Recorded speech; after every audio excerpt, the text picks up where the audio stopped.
We're supposed to look at here, Kevin. So before we begin, I've been asked by our technical guru to give you a little instruction for those of you who are online about how you can also be involved. So you are welcome to ask questions both here and online. So if you're online, there's a little hand function in Zoom. And what we'll ask you to do is to raise your hand and then you can type into the little dialog box a topic for a question that you might have. And then at an appropriate time, Zakia will then unmute you and allow you in, and then we'll be able to do that. But you're welcome to ask questions and to be involved even as we are going along today. So is that good, Zakia? Great. Okay, that's great. So with that, we'd like to start talking about Greener Life certification.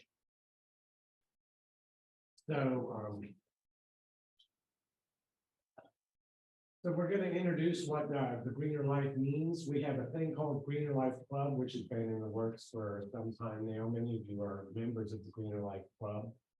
But we're moving on now to a level above that, certification. So our purpose today is to explain the difference between Greener Life Club and Greener Life certification. So when we first started thinking about this, Kevin and I, we immediately struggled. So what do we mean by Greener Life certification? What sort of a certification do we want? What are we trying to accomplish and put together? And so we thought about using a couple of models. And so the first model that we thought about was maybe Greener Life certification would be like fair trade NGOs, right? Non-governmental organizations. What essentially those NGOs do is they set standards, they check boxes, right? If you meet this standard, either for a price subsidy or for other sorts of things that you do for products, you get a box check and then you become certified. But after discussing this and sort of discussing this with Derek in particular, we decided that's not really what we wanted, because essentially that's trying to create change by making other people do what we want. We want a more inclusive brand when we think about certification. We want to build it sort of one decision at a time for all of us. We decided it's not what we wanted. So the next thing we thought about was that maybe it was like the FDA or Underwriters Laboratory, where you would send samples off for testing, and you would get reports about the ingredients you used or something like that. But that wasn't what we wanted either. We weren't looking for that level of complexity to test products. It's not about enforcing rules that we're going to put together. It's about developing a common consensus as we move forward.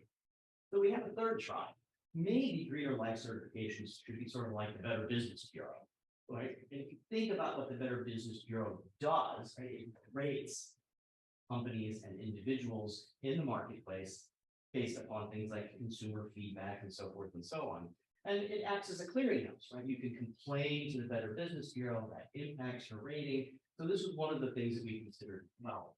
But again, it's not really what we wanted in terms of building this consensus again. So let's talk about first what it isn't, to be clear.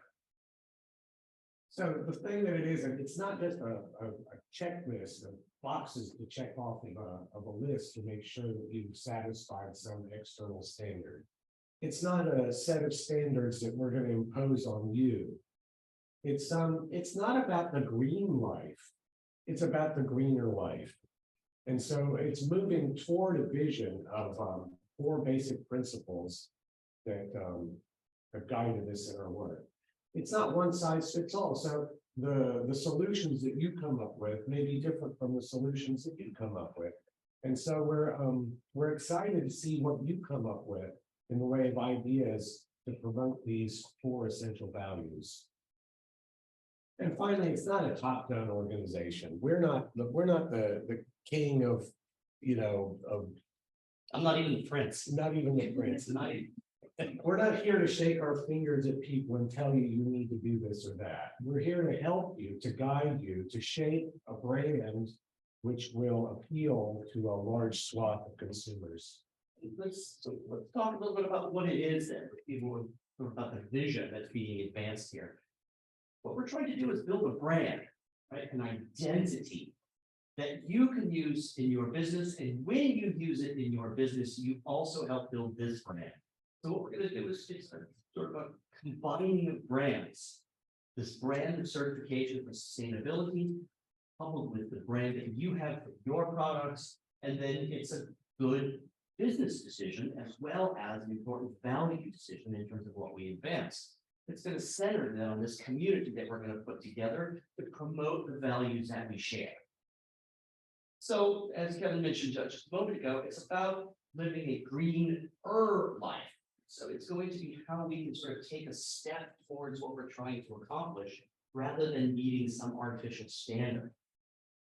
And what we really want is a marketplace of ideas. We want a place where like-minded people can come together, share those ideas. This is really important to our conception of the Greener Life Club Diamond. To participate in this is to make your ideas available to others so that you can borrow from them as well. We're never so smart as we can be if we work together in these sorts of things. And so ultimately, we're building a certification brand that's going to promote your business. And then fundamentally, then I think this thing that we want to take with us throughout the rest of this discussion here this morning is that the Greener Life Club Diamond is aspirational. Okay, again, what we want are new ideas that you can bring forward. We don't expect you to like have a zero carbon footprint. We don't expect you to solve the problems of fair trade in the third world. We expect you by your buying decisions, whether it's as a consumer or a business owner, to move one step forward at a time. And together, the more of us there are, the more weight we'll have, the more that other businesses and companies are going to have to pay attention to this brand, pay attention to the Greener Life Club Diamond. So the Greener Life encapsulates 4 common values: carbon footprint, animal friendly, biohealthy, and fair trade.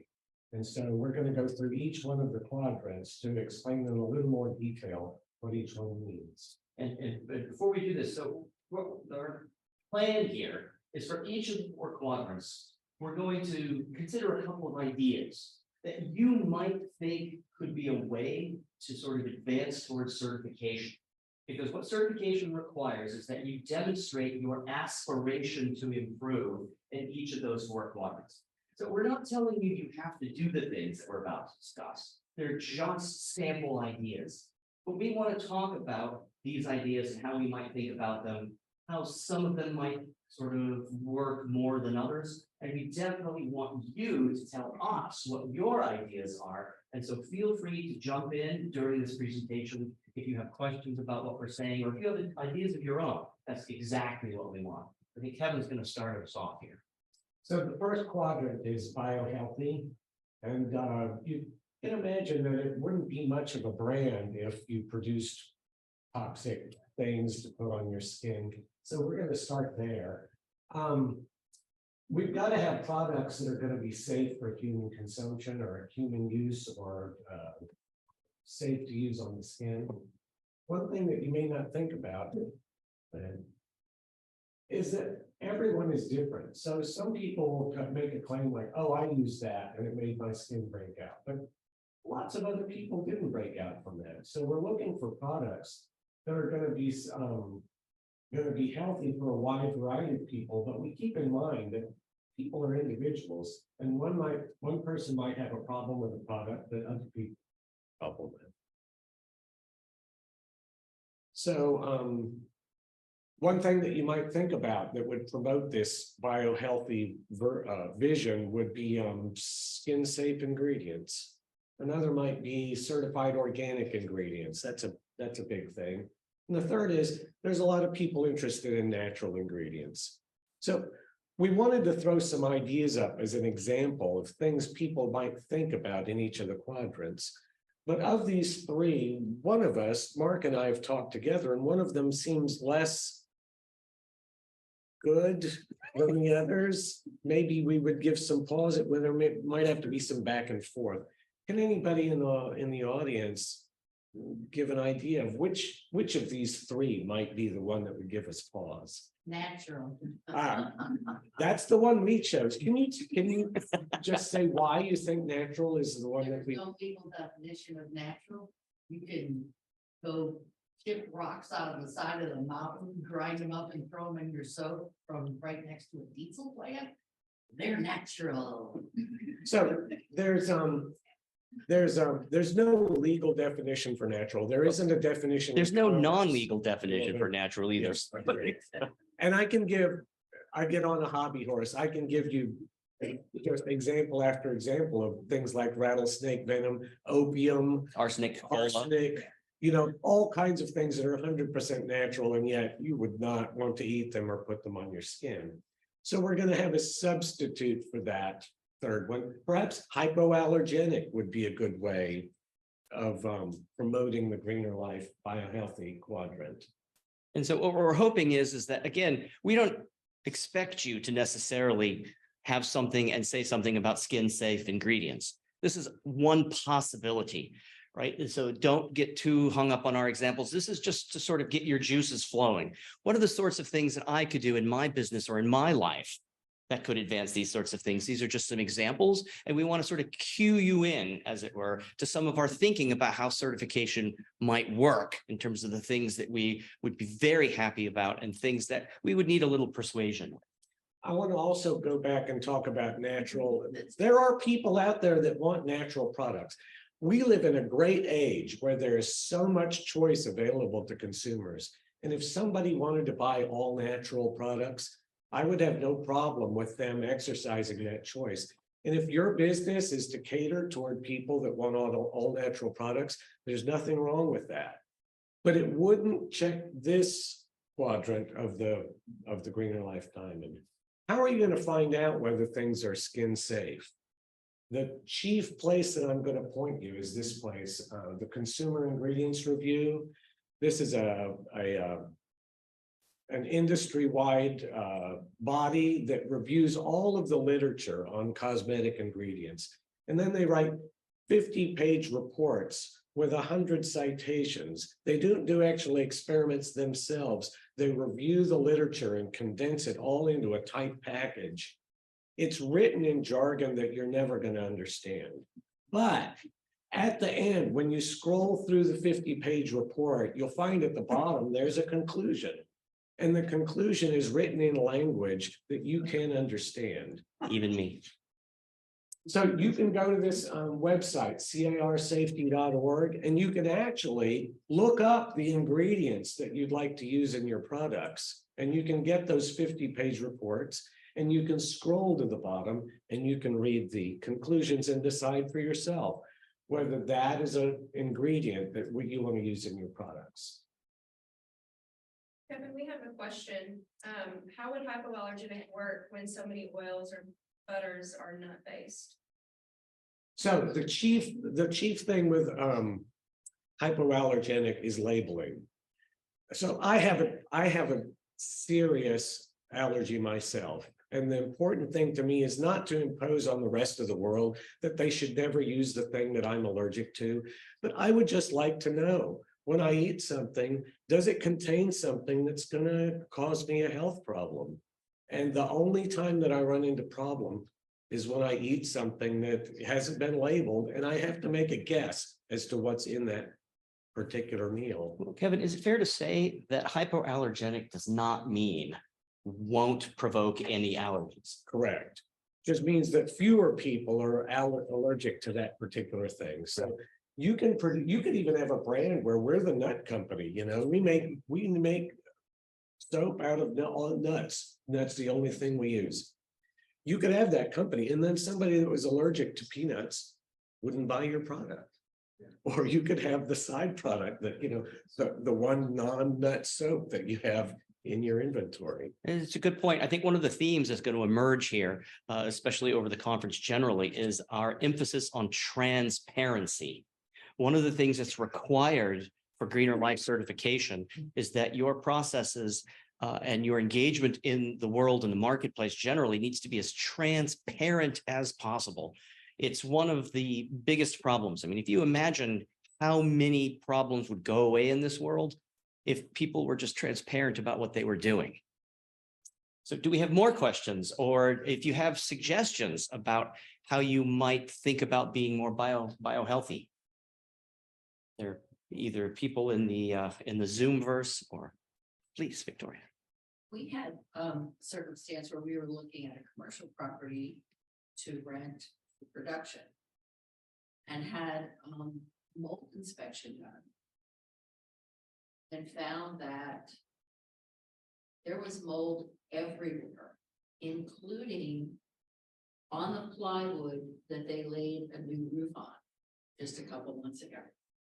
So biohealthy can also include the environment in which you produce your goods and making sure that, you know, there's not 4 billion spores per cubic centimeter of air as well. That's a brilliant point. I think absolutely. I think that's a great idea. So if you're building something new, or you're expanding or working on a workshop, how you do that can also satisfy some of our aspirations for being more biohealthy. That's a great idea. Was the mold inspection mandatory, or was it something you had discretion over? We had discretion over, and because in Southwest Florida, we had a hurricane, and this building had a brand new roof. And the previous tenant had been a dog grooming salon that used oodles of water. I decided, well, you know, the smart investment is a mold inspection. And for it was $575. We got 14-page reports, complete with pictures of black mold everywhere. And we're able to rule out renting that property because of the contamination that would transport into our products. But you know, it's just, there's no way if a building is moldy, that you can keep that from getting into your goods. So if you know that ahead of time, or if you know you're considering property and you go ahead and spend money that seems like a lot of money, but in the end saves you a lot of heartache, worth your while. And if you're subject to FDA inspection or state inspection, and they find it after you've signed the lease, You're liable. now then it's a problem. So I would just add that, so notice that good business practices can be greener life certifiable practices, right? And so those things are not exclusive. In fact, we want to bring those more together than before. I asked whether it was discretionary on your part, because I think that's what makes it greener. Is if you were forced to get the mold inspection because the state mandated on you, well, that's not going the extra mile to be greener. The fact that you made that decision on your own for the purpose you described makes it fall into the biohealthy quadrant, in my opinion. The thing is that if you know you're going to be working that building, oh, it's your health too, not just your employees' health, but your own health. And if you're not healthy, how can you possibly grow and have a profitable business? While we're paused, can I Yes. ask the Zoom audience, when somebody out here asks a question, can you hear that? They can hear it? Okay, great, fantastic. Good. Please. Going back to the skin safe ingredients, the skin safe usage product is also very important. So the education part of it, as far as the oils, you know, not just putting a skin safe product together, but knowing how to use it correctly. The common adage is the dose makes the poison. Yes. So there's virtually nothing that couldn't kill you Correct. if you used it in the wrong way. Water, the prime example. See the lavender oil, yes, it's natural, so it's gotta be safe. Well, yes, but in the right situation and not, like you said, excessively, and more is not better. Nearly everything you use is at least an irritant Yes. when you classify it a cosmetic ingredient. So the question is, how much of an irritant and in what usage rate is it an unacceptable risk of irritation? And going one step for the deeper point, I would look very favorably on ideas like that. Look, can education programs about products, about the ingredients contribute to a biohealthy world? Absolutely. I think that's a great idea. That's great. Anything else? We have the whole weekend. So if you have additional questions moving forward and you want to come back to this, that's perfectly fine. We don't have any sort of mandates on that, but I think we're ready to talk about the next quadrant. Great. Okay. So let's talk about carbon footprint. So carbon footprint, I find is confusing sometimes. I have to admit, I was not perfectly clear about what a carbon footprint was when I first encountered the concept. Basically, it's just pretty much how much carbon dioxide you send into the atmosphere. There is in the world sort of two carbon cycles. There's what they call a slow carbon cycle, which is very natural. There are lots of things that produce carbon dioxide. For instance, human beings, right? And you're going to the same place. Yeah. And there are lots of things then that take and capture that carbon dioxide in a slow natural process. For instance, basically anything that's green. Okay. And so there is a cycle that occurs naturally. A fast carbon cycle is when you do something like burning coal or petroleum that releases a large amount of CO2 very quickly, and there aren't processes on the planet to sort of reintegrate that carbon into the cycle. The vast majority of the so-called fast carbon dioxide production comes from expending fossil fuels. And so anything that ultimately relies upon that is going to raise our carbon footprint. So I want you to think expansively about this in the sense that if you use something that uses extra electricity, in other words, more electricity than it needs to, and we're generating that electricity through oil and coal and other things like that, we're raising our carbon footprint. And that's going to release more of the carbon dioxide, which is the greenhouse gas and the various issues that we have. So let's brainstorm a little bit. Again, these are just some ideas that we thought of that we could discuss. These aren't things you have to do. These are things that someone might put together as an example for getting Greener Life certification. And Kevin and I are going to talk about that a little bit. So the first thing that comes to a lot of people's minds is, oh, what we'll do is we'll convert to electric vehicles. How amazing is that? That can be amazing, but you have to be careful and thoughtful about it. Because what did I just say? It depends upon what's producing the electricity, right? So if you convert to electric vehicles, but all the electricity is being produced by coal and gas and petroleum, it turns out that the carbon footprint doesn't actually get very much smaller just by converting to an electric vehicle. Now, there are some other benefits in terms of, the stuff that comes out of the exhaust tube of a gas-powered engine. But in terms of carbon footprint, electric vehicles do lower the carbon footprint, but not by nearly as much as you might think they do.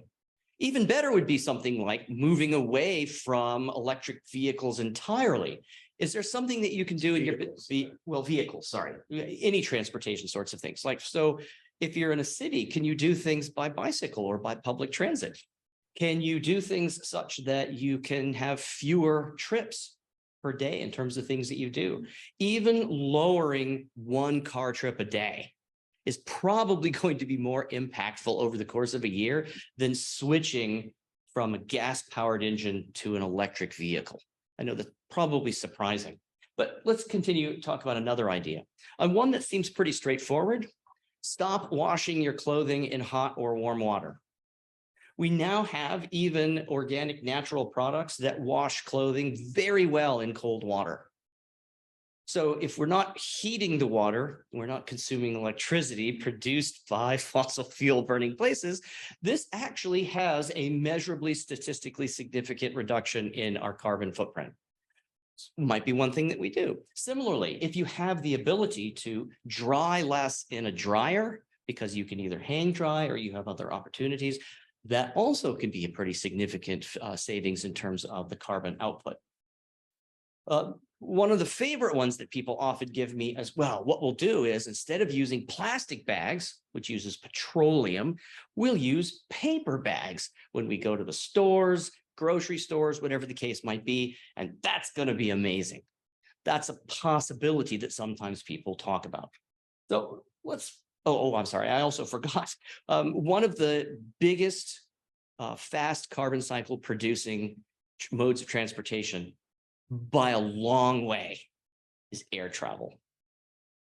And if you can, if everybody in the first world took one fewer transatlantic flight each year, it would be the second largest reduction in carbon output, at least according to one study that I read. That's pretty significant. And so in an era where we have Zoom, for instance, today, right?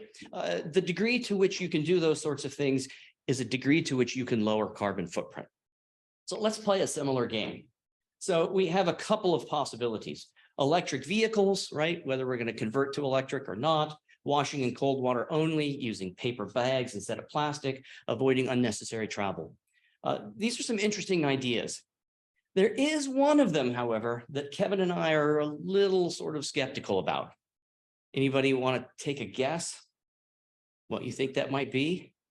So paper bags, she says, why? Well, I mean, you're taking down trees and producing them into paper. So there's got to be some energy usage there, and it's certainly not a gerbil running on a treadmill. You're definitely right about that. So the actual increase in energy use isn't that much lower, but it is lower. So that absolutely makes a difference. I actually agree with you. I think this is the problem. But the problem isn't that paper is better than plastic. If you think about it, the problem is about how much of them we use. So it turns out there have been a number of studies done. If you reuse a plastic bag 3 times, it is got a lower carbon footprint than using a paper bag. So there's nothing wrong with using plastic bags when they're appropriate, when you need them. They can be stronger, they can be convenient, they can be lighter sometimes. But nevertheless, you could have a really nice example of how to lower your carbon footprint by reuse, right? And this isn't even recycling. I'm not even talking recycling. I'm just talking about literally reusing the things that you use every day. And the more that you can do that, the greener your footprint. That would be an excellent example for something I think that comes into to the Greener Life certification. Okay, so let's open this up again. So in terms of carbon footprint, what say you? Do we have anybody waiting? That's great. So let's let some of those people in. Linda just responded, use paper bags from recycled paper helps. Yes, it does. Absolutely. Reuse is currently our single most pragmatic and effective way of lowering carbon footprint. Absolutely. There's another thing about recyclables. We talk about recyclables, but a lot of recyclables aren't in fact recycled. So the infrastructure we have for collecting and actually recycling things that could in principle be recycled, yeah, that infrastructure just isn't there currently. Right. And let's make it, so I want to sort of reprise my transparency hobby horse that I like to ride. You have to be careful. There have been a number is too small. Most is too many, but there have been a large number of cases in the United States where so-called recycle programs turned out to be disingenuous. I think that's a good word for it. And they can be on a very small level or a very large level. So I'll give you an example. So there was a college where the students got together and they organized a drive to put separate recycling around this college. And that was great. And the administration thought this was great of this particular college. And so they went together and they did it.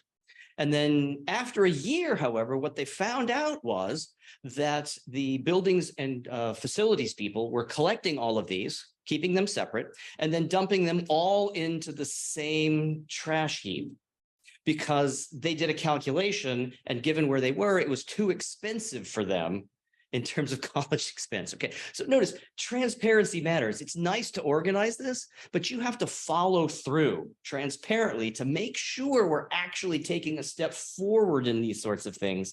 People need to be accountable in these sorts of processes. So I want to emphasize that again. It will be true for all the things that we do. Transparency is a paramount value.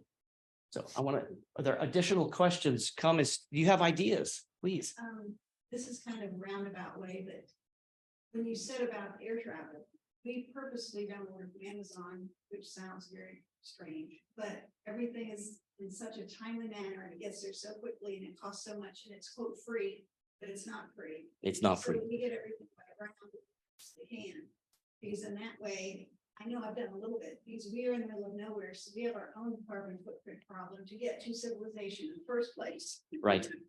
So seeing the Amazon trucks by and on the road and everywhere, I can't imagine their lack of carbon footprint, non-transparency.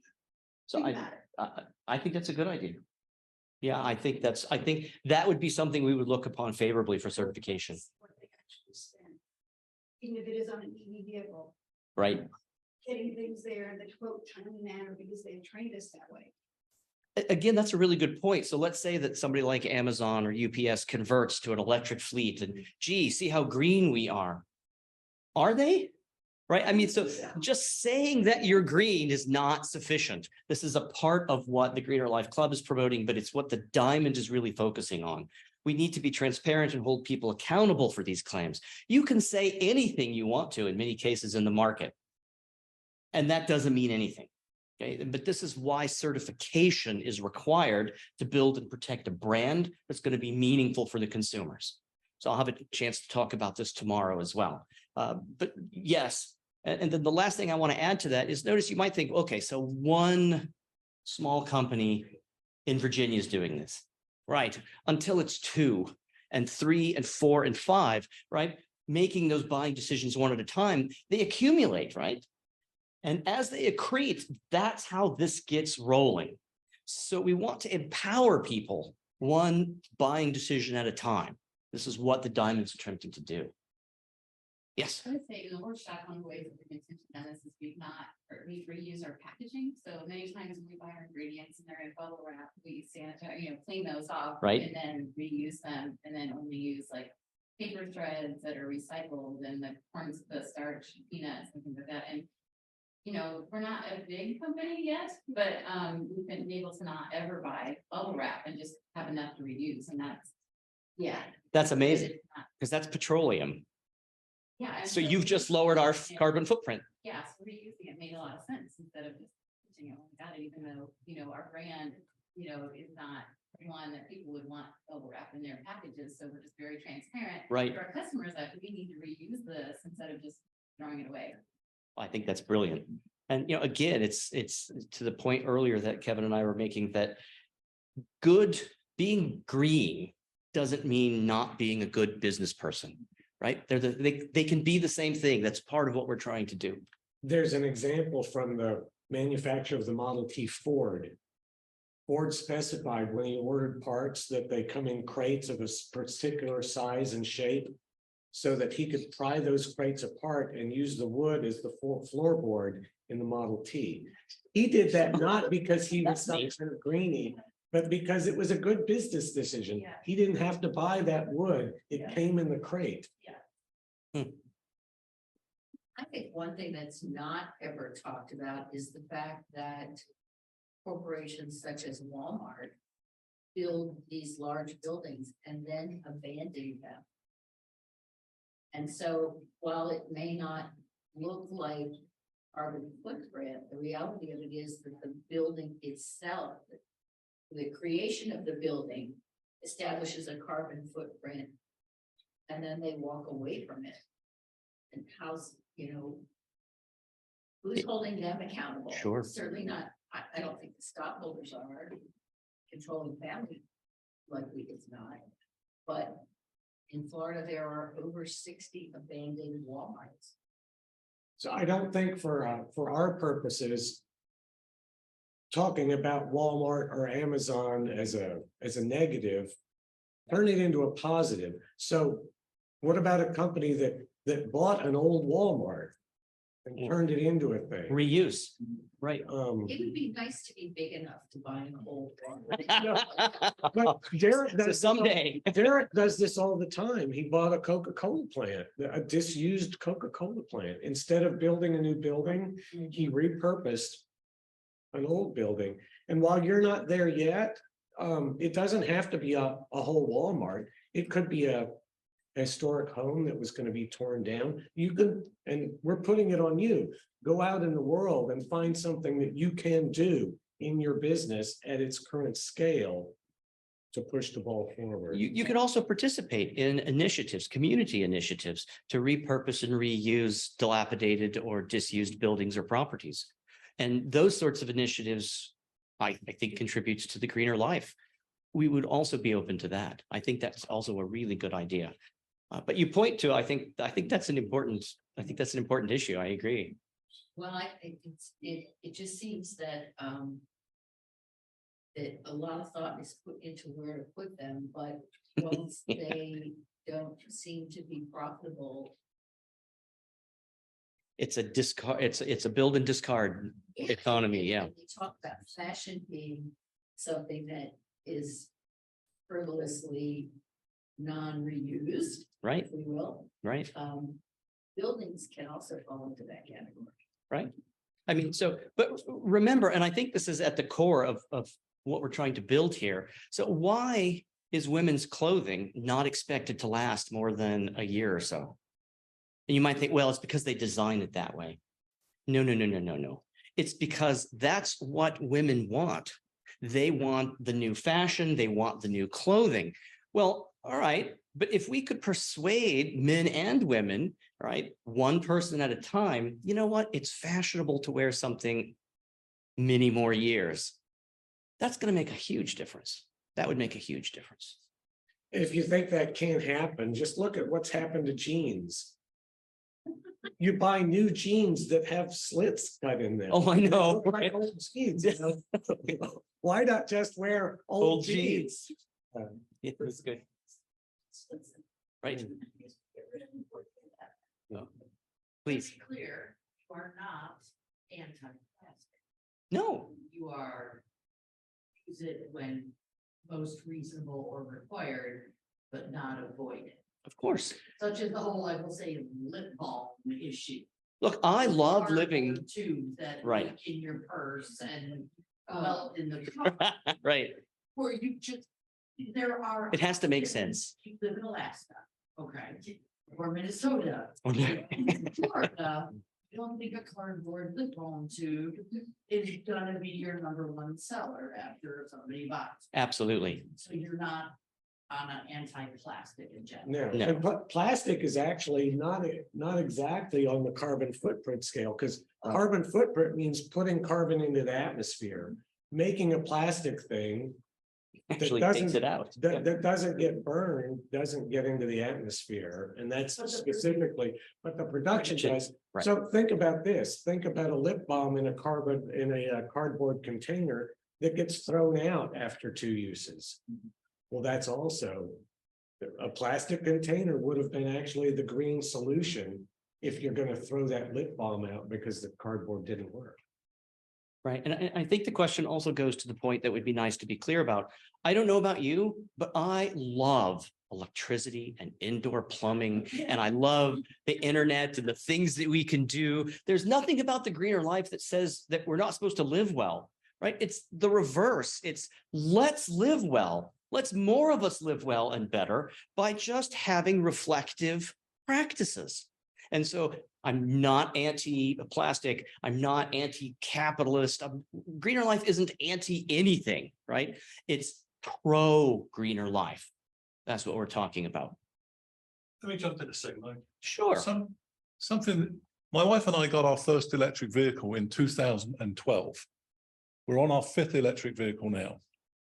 There's pros and cons, but right now the charging system isn't adequate. 50% of the time when we stop, we've got other people talking to each other because they can't get the charge because it's down.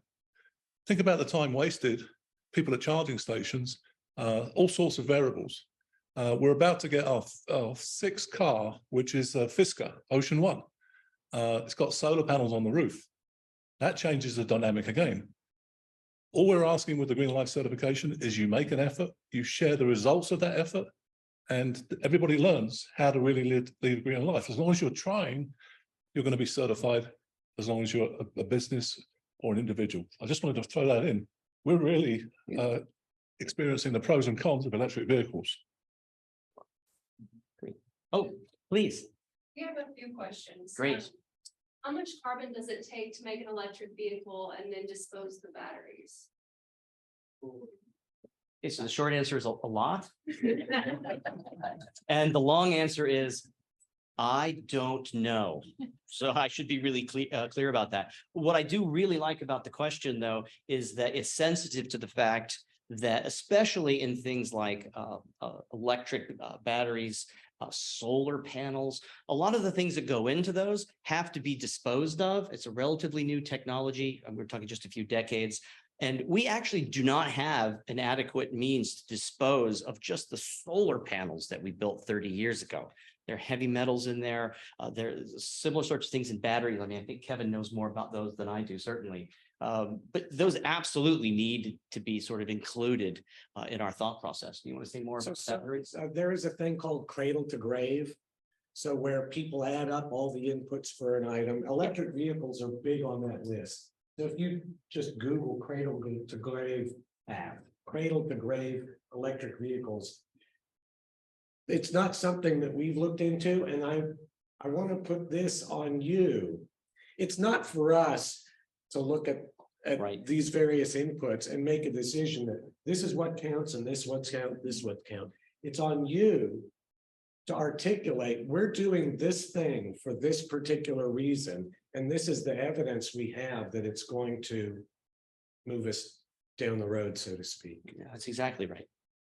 Can unplugging your equipment and turning off lights make a big difference in your carbon footprint? Depends on what you're unplugging. But the short answer is yes. The short answer is yes. But I'll give you an example from my own life. Okay. We have a grandfather clock. I wind it every week. I love my grandfather clock. It has a light inside, so you can see the pendulum swinging back and forth. The bulb is an LED bulb. Okay, it uses very little electricity. My wife, though, said, it's a waste to leave that bulb on all the time. We should get a timer to turn that bulb on and off. And I just can't convince her. So I did it because I'm a married man and I very much, but I did a stupid thing I bought a timer that plugs into the wall that uses more electricity than the bulb. Okay. And I'm happy to do it. It's my gift to my wife to have got this timer. But as a greener life thing, I would just shudder to try to convince Mark that I had moved the ball down the field in the greener life world by putting my LED bulb on a timer. So to give a slightly better answer to that question, so Kevin's initial response is actually, I think, the right one. It depends upon how much power it draws. These days, we've gotten a lot better with LEDs and things like that. Look, we have lots of appliances that are at the ready, right? You can turn them on with a remote. They'll have a little red light or green light on them. Those are actually consuming electricity, but the amounts are really, really small. And if it's the choice between leaving a major unit, for instance, like a TV or something else on for a long period of time, as opposed to just powering a little tiny light that can turn it on, well, the remote and the light is the greener option. But if you have equipment that you're not using for especially a reasonably long period of time, yeah, that can add up little bits at a time. It's going to depend upon what the power consumption is of those particular items. I think that's fair. We're also looking to give you the opportunity to make decisions. And so I'll give you another thing that you can do. You can buy a watt meter. And it's a thing that plugs into the wall. It looks like a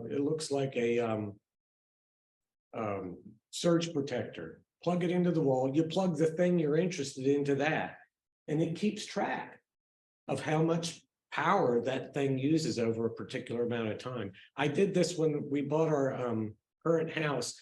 I was wondering about the basement being damp. So I got a dehumidifier for the basement. I wondered, how much is it actually using? I was worried about that. I bought a watt meter, plugged the dehumidifier in, and discovered that it doesn't actually use that much power. Now, I did buy the watt meter, so that's like the timer and the LED bulb. But if you're going to reuse the watt meter to make to test different equipment, it's not expensive. It's less than $100. And if you're gonna use it more than once, it might turn out to be a savings. That's good. Do we have more online? Yeah. Great. So would using natural sunlight to melt certain products help reduce your carbon footprint? Heating things is one of the big consumers of electrical power. So if you can if you're in Arizona and you can melt your coconut oil by putting it out in the sun, I think that's great. If you're in Alaska in the wintertime, that's not really going to be an option for you. But that would be an example of a kind of a thing that One we would size look doesn't fit all. Yeah. favorably on. Yeah. Anytime you can avoid heating something, Yeah. that's a savings. And extra cooling. And cooling. It's the same thing. And then for certification, do I need to hire a professional to prove an actual quantitative amount of my carbon footprint reduction?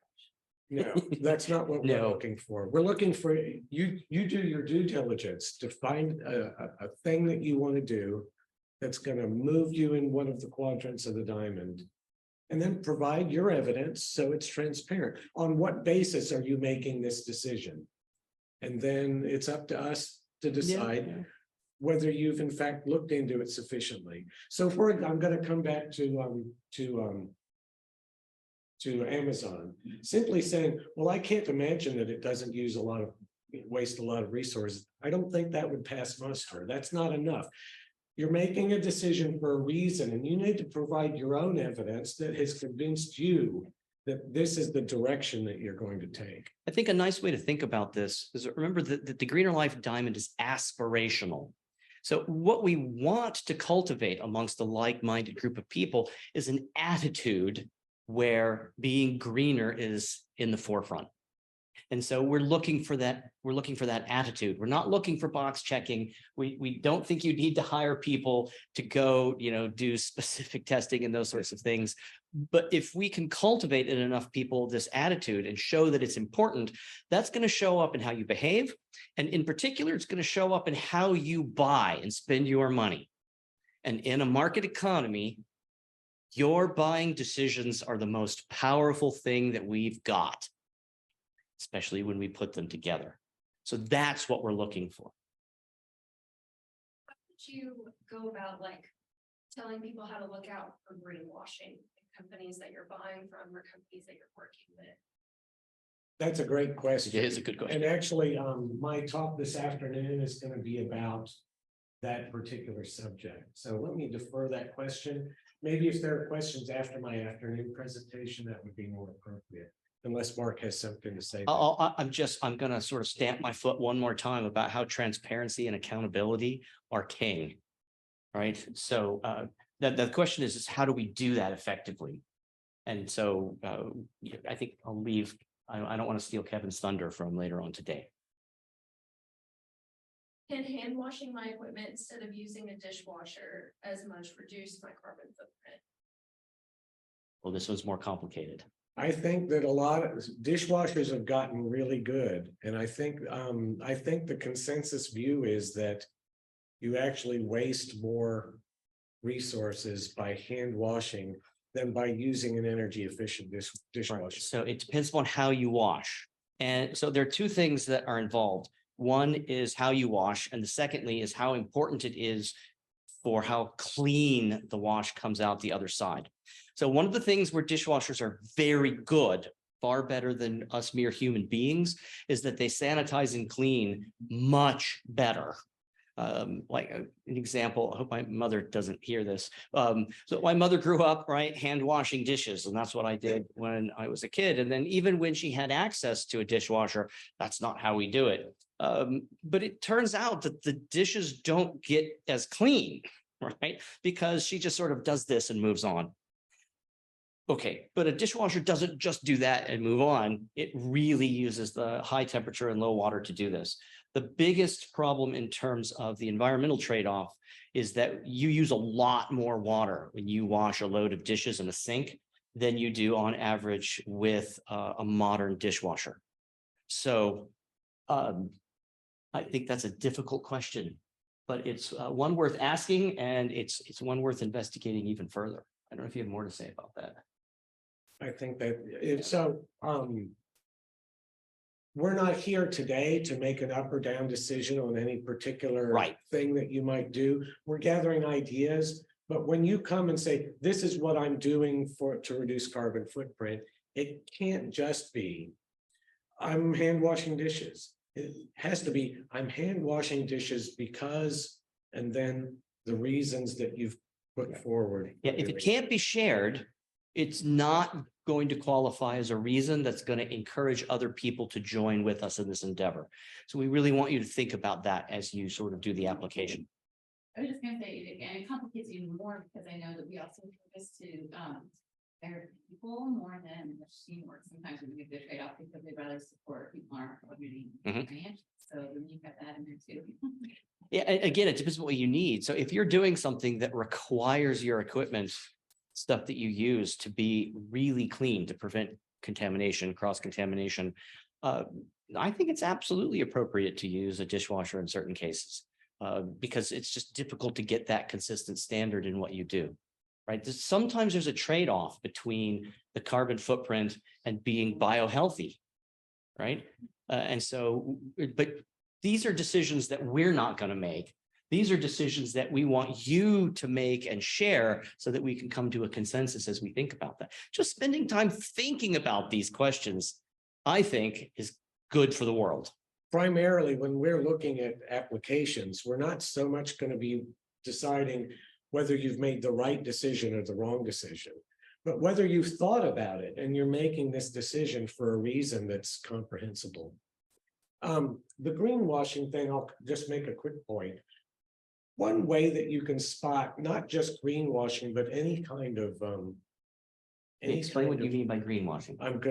greenwashing is you're saying you're making a cleaner that's like a green stuff, miracle cleaner.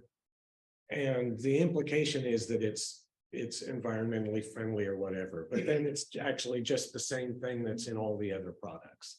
So greenwashing is giving the impression that you're being Good. environmentally friendly without actually being environmentally friendly. So the one thing that I want to talk about, maybe a tell for spotting something like that is, in that world, the world is black and white. These things are good and those things are bad. The world, in fact, is very complicated, and there are often trade-offs back and forth. And the thing that I use to spot a charlatan is the charlatan wants to tell me that this is the only real way to do things, and that all other ways are not just flawed, but they're actually evil.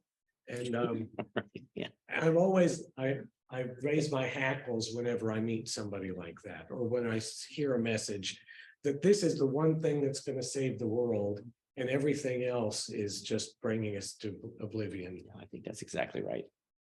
Do we have any other questions from the Zoom world? Not currently. All right, so what do you say we move on to something difficult and controversial? Why not? We're here to have a good time. Okay, so let's talk about fair trade. Of all the quadrants of the Greener Life Diamond, this one generates the most angst. It certainly generated the most heated and passionate discussions within the Greener Life Club and Essential Depot. So let's see what we can do. So I want to start by talking a little bit about what fair trade means. So I find that a lot of people are unclear about this, even if they don't know they're unclear about it. Originally, the movement started by just arguing that we need to improve the lives of what we call source producers or workers, especially in the developing world, right? So think cocoa bean harvesters, agricultural production, shea nuts and shea butter production in Africa or in other places. And originally what fair trade meant was through price support. So in other words, we're going to keep the prices of those products artificially higher so that that money can trickle back down to those producers. That's not what the Greener Life Club wants to do with fair trade. I think that's a little too restrictive. Instead, the general idea is that you want to pay your employees a fair wage while treating them with respect. So the fair trade portion of the quadrant is going to include those two guiding principles. And then once again, it's going to be really important to make sure that we highlight and emphasize transparency. You're going to hear not only Kevin, but myself talk a little bit about how important transparency is in the contemporary marketplace. So this is going to include not only what you do with your employees, and it will include that, but it will also include the people you do business with and how they treat their employees. So if you're buying an ingredient from someplace where you know is not treating their workers well or appropriately, you have power. Buy from someone else. And these are going to be the sorts of decisions that we want to promote and sort of pull together. All right, so let's talk a little bit about some of the things that we might include. So the easiest thing is just pay people more money. So if you're able to pay your workers a little more and you still have a healthy profit and you're doing well, do it. Now, there are lots of things that can be included in here. You can talk about programs to sort of incentivize worker contributions to your company, their well-being generally. It doesn't necessarily have to be in terms of pay. It might be other sorts of benefits. It might be wellness benefits. It might be, there are lots of things that you can do to improve the lives of employees that work for you directly. We want you to be reflective about that. Now, I'm not telling you, you all have to go out and double the salary or the wages of all your workers. You're business people. I understand that. We're not saying that. But being reflective about where they are in the marketplace and how well you pay them and treat them is a part of the Greener Life Diamond. So let's look at another possibility is engaging in company-sponsored charity. Some people think that that's a good idea. That can be, there are all sorts of ways that that can come together.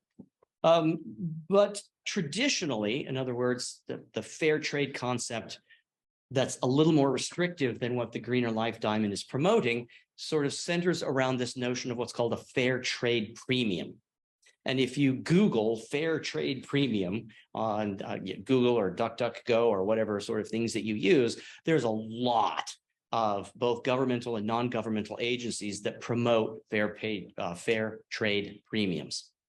Basically, what this is that you add a certain bit to the price of your final product, and then you guarantee that that premium, that addition that you charge, goes to the source workers. So it might go into a fund that then the shea producers in Ghana, for instance, use to build a school or to build a well.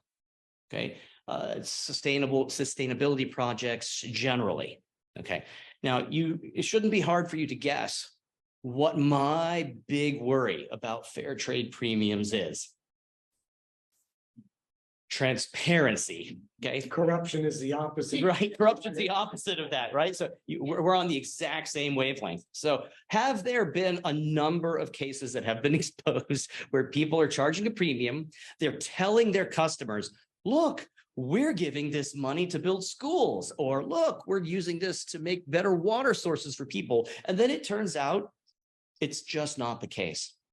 Okay, yes, that happens. And so part of what we want to do is raise awareness through transparency and accountability.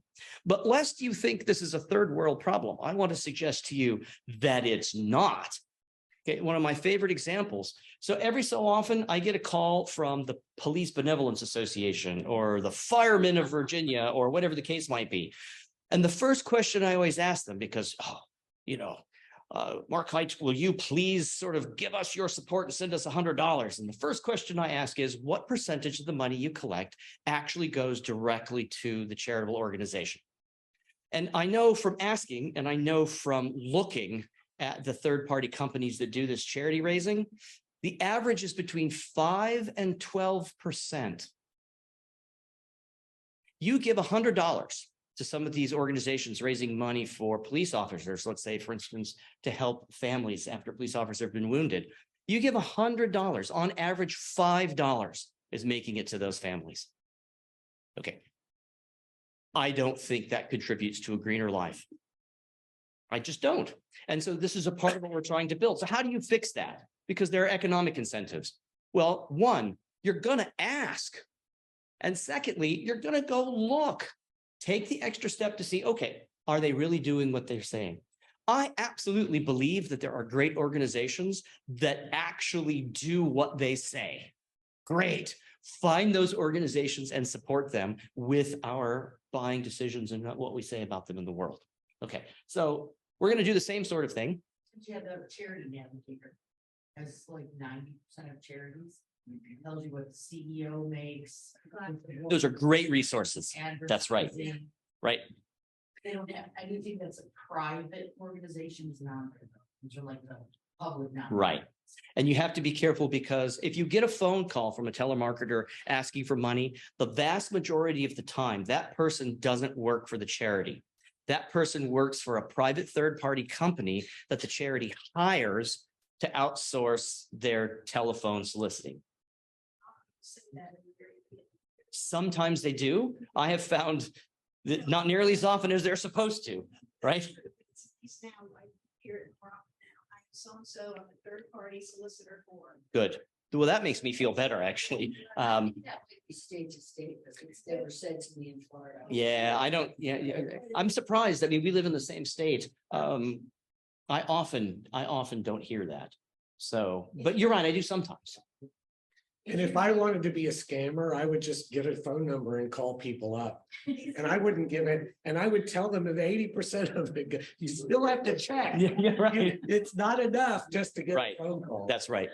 So if you're saying on the average, only 5% of the money that you give to a charity makes it to charity, 5 and 12. isn't that 5% more than they got before? It is. But think about what, Well, I understand, but then, I mean, that's 5% they didn't have before. And that's why the firemen will hire that company, because it's $5 that they weren't getting otherwise. But it's up to us to decide, is that Right. what we mean? so this is something that you could say and talk about, right? So I'm going to give X amount of dollars each year to a charitable organization to improve my community. And okay, great. So are you just giving it to the next person who calls you on the phone? Are you doing just a little bit of due diligence to look for transparency and say, okay, if I go here, they're going to get $5, and $5 is bigger than zero the last time I checked. Or I can do it over here and they're going to get $80. And then that's up to you, right? We don't want to tell you where you should donate your money. It's your money. You get to choose that. Which comes to the next question. Yeah, charity withholdings. So that's what you're talking about? Yeah. So of these three, it's the last two that I'm actually most worried about. Okay, so one of the things that I'm not very keen on is what I call involuntary voluntarism. So there are some companies and organizations who say, okay, we're going to pay you $16 an hour. But by the way, $1, or usually it's like 10 or 15 cents out of each thing is going to go into this separate fund. And then the employees are going to get together and decide where they're going to donate that. And aren't we so nice for supporting our community? So I'm a little skeptical about this because, again, this is involuntary voluntarism in terms of these sorts of things. And charity that is required of you is not taxes. It's not charity, right? Basically, it is a tax. Okay. So charity that is required of you is not charity. Okay. So now this is not really about fair trade per se, right? But in terms of the environment that you have and promote for your employees, these are one of the things. So if you think that having a charity withholding is going to advance fair trade, I'm skeptical. I'm absolutely willing to listen, and I can be persuaded otherwise, as I have on many things. Even Kevin has changed his mind on one or two things, but he's better than this than I am. I used to think he was better than he is. Thanks. Yeah, good. On that idea of a little switch as a business selling, so I'm gonna mention Bombas because I see their commercials all the time. Sure, Buy one pair of socks, and we donate a pair. right? So is that involuntary volunteerism? Well, is it coming? Okay, so repeat. Okay, so the question is, what about Bombas, where in their commercials, if you buy one pair of Bombas socks, they'll donate another pair of socks to someone who needs. Right, exactly. Homeless people or other people in need, indigents, etc. And so is that a form of involuntary voluntarism? Well, it depends. If the company's choosing to do that themselves and it's coming out of their revenue stream, that's not them forcing their employees to do something. That's them deciding as a business model that they're going to allow people to choose whether or not to buy on the basis of that program. So I don't think that's the same thing as involuntary voluntarism. Now, if they were paying for those socks by taking 5 cents per hour from each employee, that I would be unhappy about. But there's nothing wrong, for instance, with you having small businesses where you say, look, if you buy this gift basket, I'm going to donate $5 from the profit that my company makes to the following charity. There's nothing wrong with that.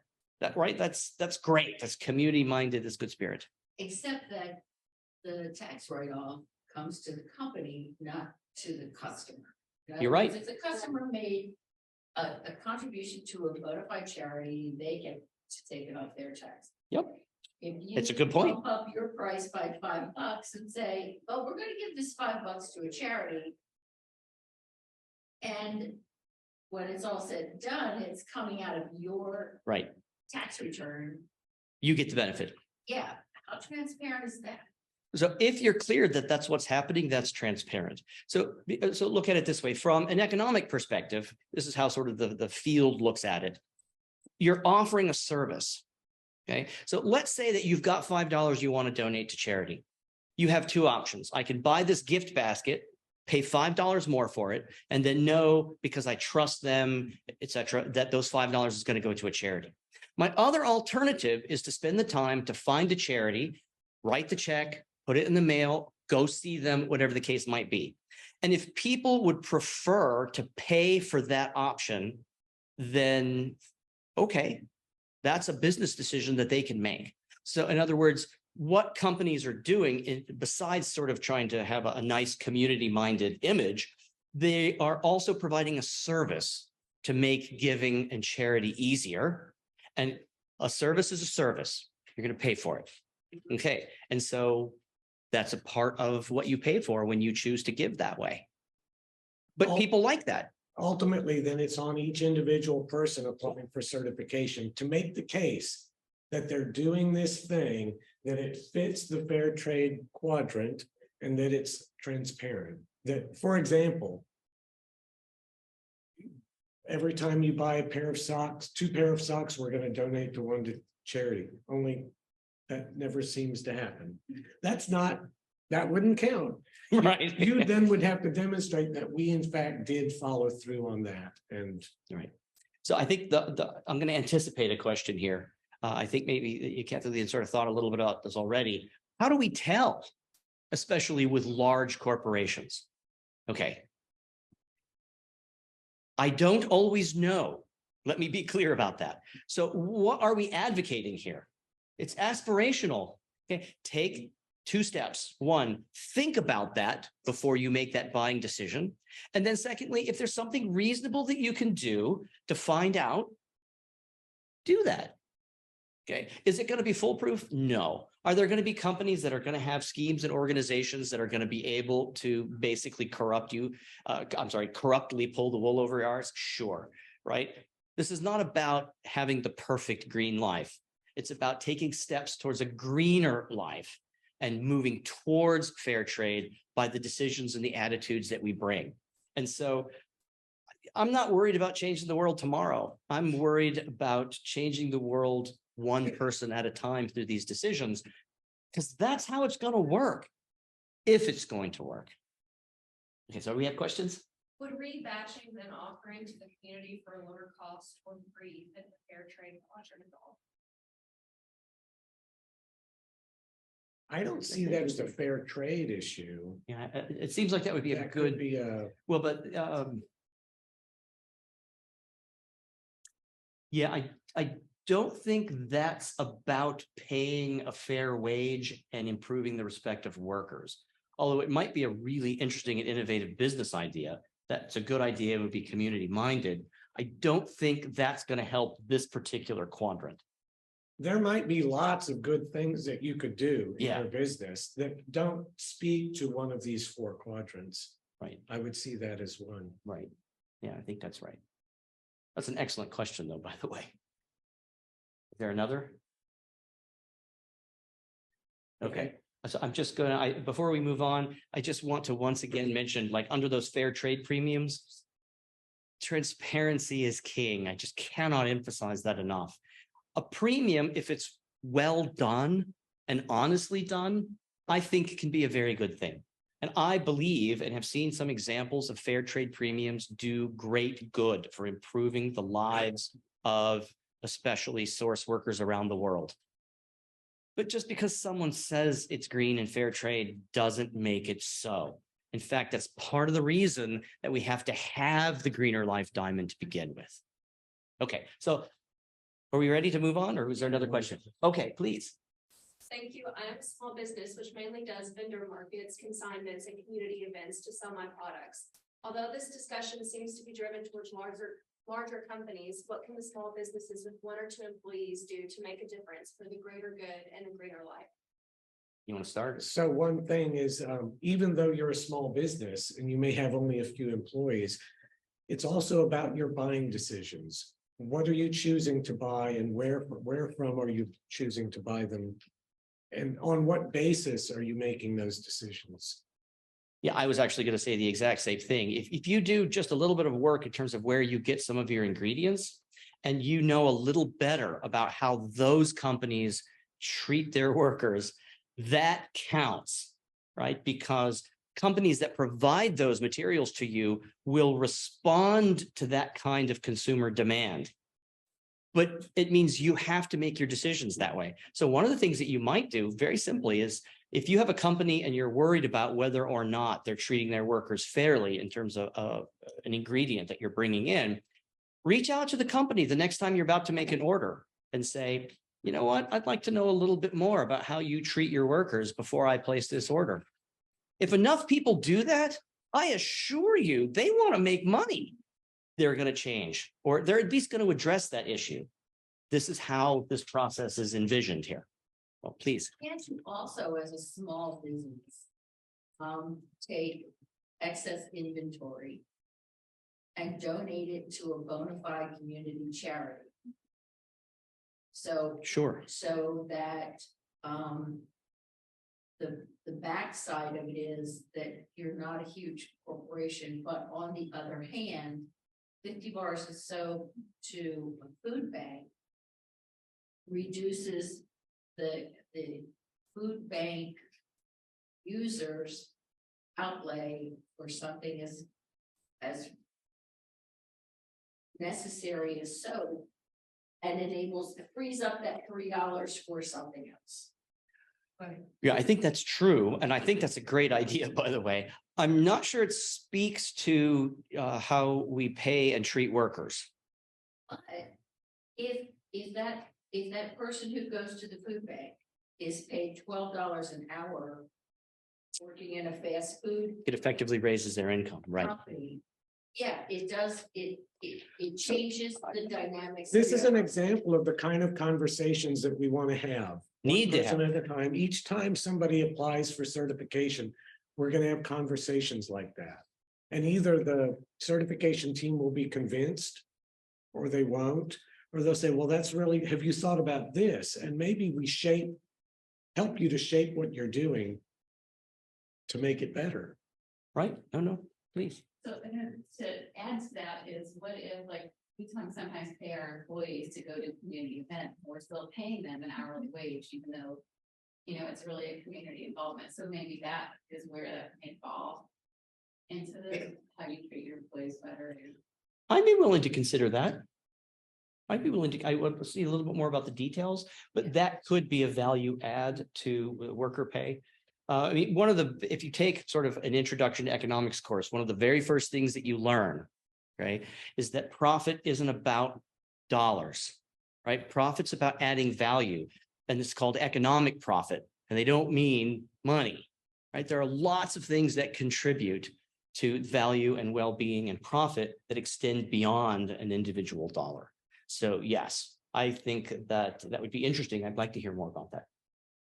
Okay. Oh, we have another. We have three actually. Okay. On Zoom.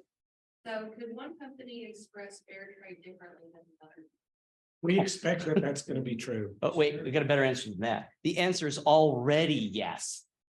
Okay, it's already the case. So fair trade and fair wage basically don't really mean much of anything in the contemporary market because there's so much diversity in what people think this means. If you go on NGO sites, typically what you'll find is a reference either to price supports for products like cocoa bean and shea, or you'll find an institution of a fair trade premium to make sure that more of the final product value goes back to the producers. Those are the two original sort of core points. So look, Greener Life is already doing this, right? We're trying to stretch and pull that concept a bit more to include things like respect for the workers. So, so the answer is yes, it's already a jungle out there. The next one we have is back to the buy one pair of socks and donate a pair. Why shouldn't the employee be permitted to participate in the decision for which charity? Because after all that revenue could have been given to the employee as a bonus or a pay raise. I would say the question comes down to, would that extra money have gone to the employee? If the employee, I think the decision to pay and treat employees could be part of the decision for charity, or it could be completely separate.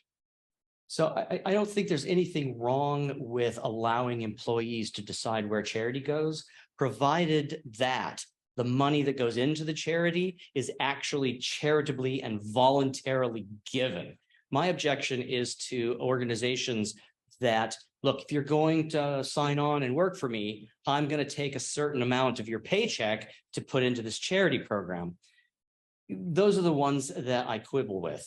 Now, however, if people get together and they decide, hey, we would love to do a corporate sponsored charity event where we invite employees to participate as they want to the degree they want, then I think including the employees in where that money should go is brilliant, is absolutely the right thing to do. So it's really that voluntary nature, I think, that sticks with me. Let me jump in here, because this is, my wife and I have been to India. 6 weeks was the last trip. You get to meet the business owners. You actually get to be invited to the Indian wedding. And then you meet their relatives. And then you start thinking maybe everything, because everybody's about making money. And one of the relatives says, oh, they were fixing my roof last week. The guy fell off the roof. I got rid of him, told him to get him off the property. They pay their guys 100, 150 a month. You've got 3 classes in India. You've got the army, you've got the government, and you've got the people. I really started questioning what I was doing with particular vendors, especially when they said they tested their essential oils. And then I sent a whole bunch to Kevin. This was about 6 years ago. I was horrified that about 30% of our oils were adulterated. So then I really started thinking, well, that ends up with people using adulterated oils and having skin problems. So I asked Kevin, would you test every single batch? So you end up, and then when you're there, you meet all these NGOs out there who are flown in by jet and use the carbon footprint. So life is complicated. I asked Kevin and Mark a year and a half ago when Kevin and I discussed this whole idea of certification, would you go to Africa? And would you check out our shea butter production? We now have what I consider the best shea butter production facility. These guys went out and certified it. On Sunday, Alfred, who manages the Green Life warehouse in Wa, is going to be talking to you. If you're out there now, Alfred, throw a question in, because basically, Mark can probably remember the report they gave me when they got back. Was the only difficult thing, everything was great, the quality of the oils, everything was great, but the only difficult thing was to communicate with the ladies that do 99% of the work, because they don't speak English. So they came back, we did everything we could. We expect to have a Ghanaian lady joining us who can go with them next year to recertify. And she can talk to the ladies, and I can make, because what Alfred tells me is the ladies are making way more than they ever did with any other company. And I want you to validate that. So basically, carbon footprint is tied into fair trade. All these things build together. I worked for IBM for 13 years. I worked as a staff assistant to the directors. I've seen the worst people come to the lab in England where I was the staff. I saw the assistant to the CEO of IBM, and he's more concerned about buying artwork in London than he is about taking care of business with IBM. In the end, IBM gave away their operating system, which we worked on in England, to Microsoft. I'd had enough. I gave an intent to resign in 2 years. And my whole life since then has been building relationships. And these guys are the certification team for essential oil, and they're going back to Ghana. There's a lady from Jordan that we met at your show where we're going to go and certify her operation. Kim and I want to go with them. That's probably going to be in the fall. It's all tied together. At 11:05 today, we start a general Q&A. I think we're going to run out of time on this segment. We need to talk about one more diamond. I know, but I'm just letting everybody know. But I would like you to tell them the experience in Africa right now in terms of the report you gave and the certification in more detail than I could just take, because Well, we have a slide coming that Okay, where we good. can talk about that. Good. So, okay. Are there more questions? There was just one more. Okay. And it is, if I find out that my supplier is not paying their employees at fair wage and I change suppliers because of that, does that count as an effort towards fair trade? Yes. I was needing- I would say. That was maybe the easiest. Yeah, I like question that of the one. whole- Only So- if you tell the supplier. Yeah, and I think you should do. Taking your money someplace else is because of how their employees are compensated or not compensated. Double yes. Because if they don't. If they don't know, right? Then they don't have an opportunity to fix it. If they know and they still don't fix it. Right? No, agreed. Can you Agreed. repeat that for the Zoom audience? What Victoria said was that it's so changing your business supplier because of that issue is great. Better is to change your supplier and inform the previous one why you're leaving, so that they understand the market pressure that we're trying to build in these cases by these decisions. And we're going to have more impact that way. Yeah. And look, businesses will respond to those things, right? They might not respond to what you did, but they'll respond to what you and 50 other people are doing. So, but then if you don't do it, we don't get to that 50, whatever that threshold is. And so what the Greener Life Diamond is about is to trying to help organize and bring us together and empower us in those individual decisions. We good? Okay. All right, so let's talk about the last diamond, shall we, Kevin? So the last one is animal friendly. And so animal friendly is about sharing the planet with other sentient beings and being as respectful to them as we can possibly be. An example that's in the news a lot is orangutan habitat destruction. Originally, I had a slide of like deforested wasteland, but I want to emphasize that the Greener Life is not against things. The Greener Life is for things. We're in favor of preserving habitat for the orangutan. We're not against logging or any particular thing. The bald eagle is another example. Bald eagles became endangered species because of, in part, eggshells being extraordinarily thin because of pesticide use. So these are things we're trying to preserve. It's not that we're against one thing, but we're in favor of these things. Another element where this comes in is not only wild animals, but domestic animals. and maybe the most controversial element of this is animal testing. So we're gonna address that along with respect for environment and habitat preservation. So animal friendly, the kinds of things that you might do in the animal friendly quadrant. You might, for example, buy sustainable palm oil. Palm oil is produced on plantations generally, and one common practice is after you've depleted an area's soil, you then move on to the next place, slash and burn, you plant a new crop. And so there's a program called Sustainable Palm, which seeks to keep existing palm plantations in profitable production rather than moving on and destroying new habitat. Another thing you might think of is certified organic ingredients. So organic ingredients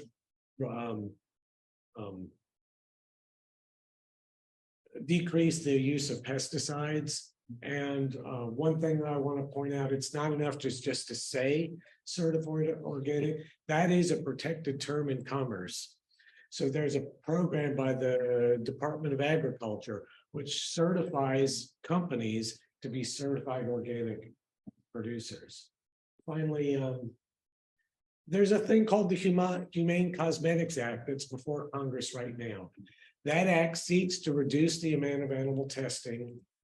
And so of these three things that might be promoted as something that would fill the animal friendly quadrant, two of these we think is better than the third. Can we get any input from the audience? What do you Which guys, one do you think is worth? might be the one that we would consider suspect? Well, you guys are so good. You are so good. And we didn't even coach some of you. I know.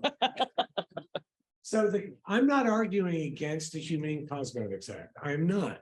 But what is the greener life about? The greener life is about changing the world by buying decisions. This is not a buying decision. This is a political decision. And so it's not something that we see as relevant to the greener life diamond. Yeah, so- Instead, where the Humane Cosmetics Act is promoted in places, for example, like the Humane Society. But also on the Humane Society website, they say, you know, a way that you can make this happen right now is instead of using new and improved ingredients, you can use old ingredients where all of the testing is behind us. There are lots of ingredients that were tested with animal testing, but that animal test had ended 40 years ago, not because of an act of Congress, but because they'd already answered all the questions that we could have for that particular ingredient. So using ingredients that are very well known, how do you find those? The Cosmetic Ingredient Review website that I pointed to earlier gives you all of that information. You can also look at the dates that all the published studies were made. If they were all made, well, if the last one was made in 1956, that's a good thing. If the last one was in 2022. 2023, you know, you might think, do I really need that ingredient as opposed to this ingredient? So I want to add something, sort of emphasize Kevin's point. So we're not against animal testing. I want to be clear about this, right? And so imagine your customer base and you put out a new product because it's got a new ingredient and you tell everybody, never been tested on anything before. I don't think people are going to flock to that. Right? And what if it gets out and all your customers now break out in hives over this thing? Exactly. Put out So, there? but there are certain things we can do, right? There are, so the previous picture with the rabbits is known as the Dray's eye test. And it's a particularly unpleasant test in terms of how it's administered to the rabbits. We've developed alternative tests and testings for these sorts of cases. So we're not anti-testing because we want to be biohealthy, right? And that testing is a part of that. But there are ways to do it that are greener. And that's what we're looking towards. I just want to be clear again about that point that we're not against it. We're trying to do it well. Okay. So now Talk animal friendly. animal friendly ideas from the audience that we'd like to discuss. More questions or ideas. Don't let your dog or cat in your shop. So you don't spill the line on it. Well, so hang on. So that's actually an interesting question, Kevin. So what about somebody who seeks to make where they do business safe for animals? Not just pets, but for instance, if you know you're in Florida and there's birds and gulls and other sorts of things, or you're near a reserve or a park. You noticed a problem, that on your property something was happening and you did something about it. I think that would qualify. I would be receptive, I Yeah. think. I mean, again, it's all in the details, but I think I'd be receptive Your to something like that. livelihood happens to blow towards a tree that a rare and endangered dodo is nesting in. It doesn't Sure. even have to be rare. Yeah, It right. doesn't have to be rare. Right, okay. Come out the middle of your roof, disperse in the air, filter it. Yes, Okay. well, I think so. Okay. For the sake of transparency, Yes. pesticides to get rid of crawly things on the floor. Animal friendly? So again, my response to this is there's not a black and white answer to this. It's not like this is friendly and this is not. But imagine that depending upon the kind of pesticide that you have options in the pesticides that you use. Some pesticides use natural ingredients. If you have an ant infestation, you can use diatomaceous earth, right? People use that for fleas as well. Okay, and that's not a chemical, right? It's just well, actually, it is. It is a chemical. It is a chemical, but it's not a chemical. And look, I caught myself before you did. You also said it was natural. And I was Yeah, I understand. It's also not natural. But the point is the environmental impact of that is quite low. So you have choices in those regards, Sure. as opposed to let's just go out there and DDT, right? Right, exactly. And there's also there's a conflict between, in that case, animal friendly and biohealthy. Because what if you said, oh no, my company just lets the cockroaches run free, Right. you know? Well, that's probably not good either. So Right. you've got to make a rational choice there and articulate it so that maybe it's something you do that has nothing to do with the greater lifetime. But if you're trying to convince us that this is a thing you're doing for one of the quadrants, you've got to make that case. But I think it's also worth noting that it's okay to make mistakes in this process. So let's say, all right, I'm going to do something, I'm going to use this different product. And it turns out it's a disaster because it doesn't work and it causes other sorts of problems. And then you discovered that. All right. And then you take steps to change that one. All right, we're making progress. But we're not saying that we aren't going to make mistakes, right? This is why it's not checking the box at perfection. It's cultivating an attitude of shared values and working towards them. Okay, so for the sake of conversation, if you are a tenant in a building and the building management or ownership employs, you know, some pest control company so that nothing that moves except the humans moves in that building. How does all that, I mean, you can, sometimes you can argue to your blue in the face and they are not gonna move off their tried and true, we're gonna kill them You're right. mentality, no matter what chemical it But takes you have the power when you renew that lease, to move. either to move or how about negotiate a change in the lease agreement? You can do this. You're completely empowered to do this. Look, we want to renew. We've been a great tenant. We're going to pay the same rent or maybe a little more. And all we really want is you to be a little more sustainable, especially given our company that's here. Will you do this? Can we put this into the contract or the lease? You can do that.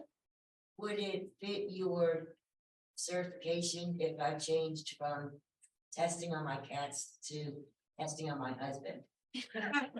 In this one particular case, probably, but generally speaking, I'm not so sure. There was a question here first.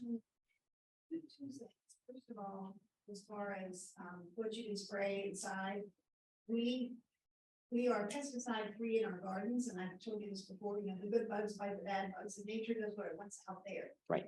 In our building, the only thing we ever use is some essential oils as our pest problem or our pest problem. We have very little But even something as simple as peppermint essential oil is gonna keep the spiders and the ants and a lot of those things away. Again, more is not necessarily better, Right? plus it's more expensive. But that's a great idea that I think would help. As our form. I think that speaks more to biohealthy than I it do too. does to animal friendly. But that's. Why are you doing it? You're doing it because you don't want to contaminate your workplace with materials that you consider harmful to the production True, but facility. at the same time, we wanna make sure it's safe for everyone that's there, whether it's our employees or whatever. I don't want them to have pesticide stuff in the house if they're. You might even have things that speak to two quadrants at Right. the same time. Yeah, That's that just- was. And it may be even that they're in conflict and you're weighing two things. You're making a decision in two areas. You're weighing the pros and cons. It's that weighing is the most important part.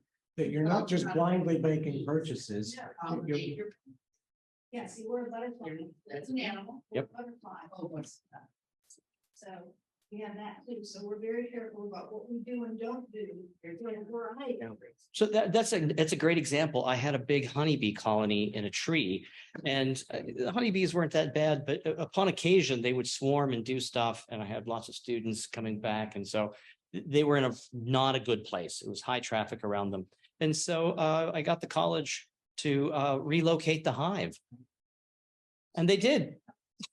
Right, I was very surprised and pleased, and so that was great. Please. And then I know we have some questions online. Assuming the four quadrants hold equal importance. More or less, I think that's right. So We what think they're all important. one improvement causes a result in the other? How do you rate the plus to the minus if they're equal? So we expect you to note that and be on the lookout for it. And then we expect you to move as best you can to ameliorate those problems. Look, we recognize it's a difficult and complicated world, and sometimes sort of Kevin's trade-offs are going to happen. And we expect you to work to resolve them as best you can. But we recognize that there are going to be times that you're going to face trade-offs.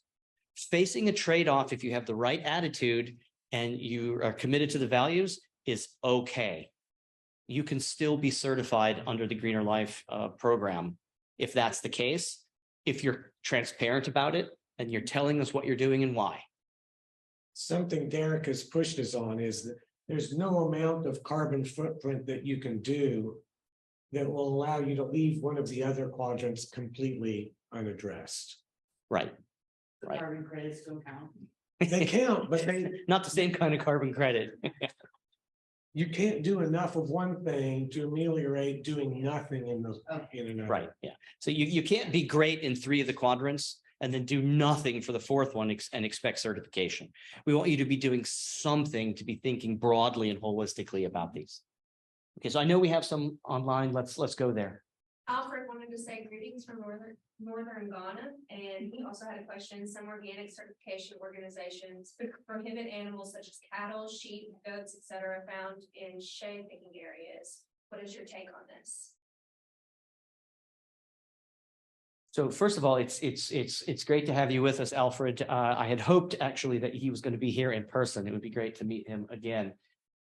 Do you understand the question? So he's saying that some organic certification programs prohibit the use of livestock in that particular area. Maybe they're Is crazy. that what? Right. Got it. So I think it would depend on, I'm gonna come back to transparency. Yeah. The rules are gonna be different in the United States and in Ghana. Ghana is gonna have its own organic certification thing. And if you're gonna say certified organic in Ghana, then you have to follow whatever rules they are. Right. Um, The other thing I would have to say is to be honest with you, with something like that, where I don't happen to have a lot of personal experience, but the good news is I can read. And in my job, that's what I do. I read a lot and I take a lot of different things from disparate places. What Kevin and I might wind up doing is just doing a little bit of research about that to see why they want to have these exclusions. And then let's see what the evidence says about those. And then we would be able to make a better and more informed judgment. But we would invite you to sort of, if this is something you're concerned about and want to discuss, tell us what you're doing and tell us why. And then that will give us sort of what we need to sort of make a better judgment about what's going on. So I guess the short way to put that is educate us. Let me come back and follow up with Alfred. Does that mean that that you're unable to get organic certification in Ghana because of the livestock issue? Is that what's going on? Then it may be that you can't use the certified organic thing, but you can still talk about the ways in which you run shea butter production that are in fact greener, but without using the certified organic label when it doesn't actually fit. Right. And so one of the ways to do that is do business and source some of your ingredients from companies like, so for instance, Essential Depot is going to be Greener Life certified. Well, if Essential Depot is Greener Life certified, and Greener Life certified includes things like being sensitive to those things, as we develop the Diamond brand, you're going to get a similar sort of market response. That's what we're looking to do, right? So that's why we're putting these together. We have some more? How can making beef tallow be animal friendly? That's a great question. Great question. It can be, I think. So it depends on, are the cows being raised to be slaughtered to produce tallow? Or are the cows being raised to produce meat and tallow is a byproduct? I think there's a case to be made that using what would have been a waste product from an animal in a productive use is actually animal friendly. I think that's right. I'm sorry. And bio-friendly, that's right. If the less waste and the fewer byproducts, the more sustainable in most cases those are going to be. I think that's right. So you can ask where the tallow comes from, where it's sourced. And I think you'll find that there are already a number of companies that will tell you they source their tallow only from slaughterhouses where their cattle are going to be slaughtered anyway for meat. On the whole animal sheep for the trees thing. Uh-huh. Could it be their feces and urine infecting the ground and getting? Sure, it could be. food or not? I can think of a number of things. Animals also tend to carry more parasites and diseases. Mark knows first. I have personal experience with this. And so there's concerns there, especially like, for instance, the shea fruit is when it drops on the ground. And so then there are worries about how then that production line works. And okay, I mean, these are issues can and are addressed. So, but Can you all make sure you're repeating the questions that the audience asked? oh, yes. So the last question was about can tallow production from beef be animal friendly? And I agree with Kevin's answer, which is yes, especially if it's produced as a byproduct from something else that's happening anyway, for instance, in meat production. And then. But I think transparency is clear also. If it's a tallow, there are people that don't want to buy it. Right. And if you provide that consumer the ability not to buy a product, I think that's an important part of the brand. Yeah, the transparency again. Transparency is my hobby horse. Regarding the peppermint essential oil use, why does that qualify as animal friendly? Because it's keeping them out instead of farming. All right, that's exactly what we're looking for. That's a great answer. I think I could, And I think I'd be amenable to that. Yeah. Yeah. Yeah. So again, we want to learn from you, right? So this whole conference isn't about us telling you what you need to do, right? We have a set of values that we're going to present to you. We're describing them, we're putting them together, but we want you to join us, not to follow us. Okay, so we'd like to educate you a little bit about some options, and then we really want you to educate us and each other about how we're going to move forward. It's a critical element. Making that point and then sharing it with the community Is brilliant. It's part of the greener life. That's right. So thanks for that. We had someone ask if they make their own skincare products and their pet has a condition, Would it be considered animal testing to use their products on their own pet?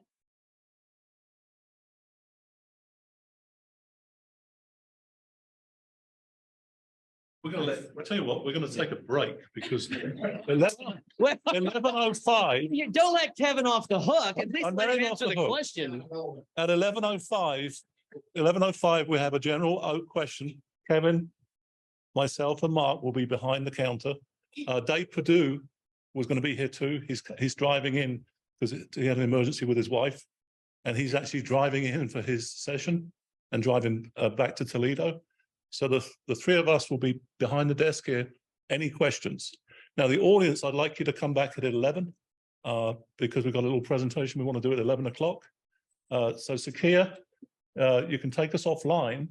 Everybody online. Wait, before we promise the first question will be Kevin answering that question. Okay, so we're not going to leave anybody on the hook. Everybody in here needs a break. The bar is opened early, so if you need a libation or anything, we're going to have that. But I'd like you all back here at 11, and then we'll go back online for the general questions at 11:05. And then can I make one? And then one quick announcement. So you might have noticed that there's a